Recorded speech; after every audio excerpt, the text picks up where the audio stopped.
Konnichiwa tuturon, magandang araw sa ating lahat. Today pala is gagawa ako ng homemade longganisa at pinapakita ko nga sa inyo dyan yung ahos or tinatawag dito na usturo. Ito kasi yung isa sa mga ingredients ba. So kailangan ko siyang i-cut into small pieces. Meron naman ako ditong electric na panggaling para sa ahos ba, para magpino siya. Kaso nga lang itong aking yana is natatakot siya. Kaya yung gagawin ko na lang is manual.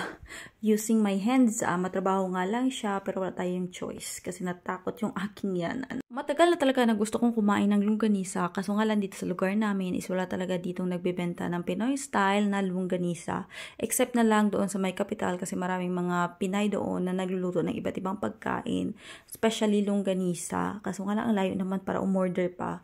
Kaya ako na lang yung gagawa. Sa tulong of course ng School of YouTube. Dito sa lugar namin, tatlo lang kami na Pinay, bali dalawa na nagtatrabaho sa loob ng bahay, tsaka ako. Pero hindi kami nagkikita ba? Before nagkikita kami ng isang Pinay, kaso nga lang busy na ako.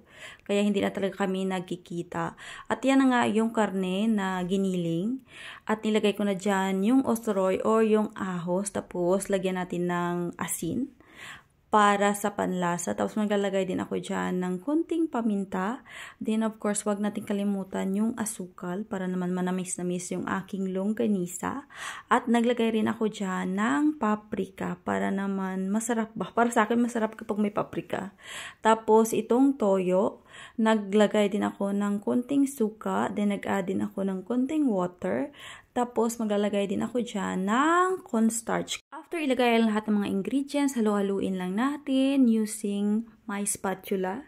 Pero gagamit ako ng aking kamay with plastic. Wala kasi akong gloves ba? Hindi pa talaga ako nakabili ng gloves. Palagi kasi nakakalimutan. So nag-use na lang ako dyan ng plastic sa pag-mix para mapadali yung paghahalo ng mga ingredients ba. So ayan na, tapos na. So gagamit lang ako dito na ganitong plastic. Nakalimutan ko ano yung pangalan niya ba. Basta yan yung ginagamit ko kapag gumagawa ko ng longganisa.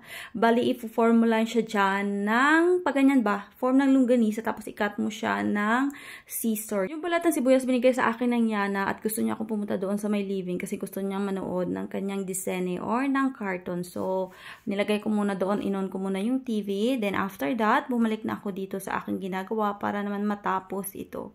Basta ito lang yung palagi kong ginagawa. Wala kasi akong lagayan talaga ng longganisa. Ewan ko saan makakabili noon. Hindi ko alam kung meron ba dito sa amin. Siguro meron pero hindi ko lang alam kung saan makakabili.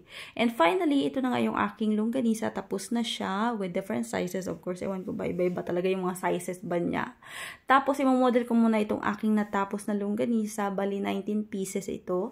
At ilalagay ko lang sa ref. Tapos, kung gusto kong kumain, is kukuha lang ko at lulutuin.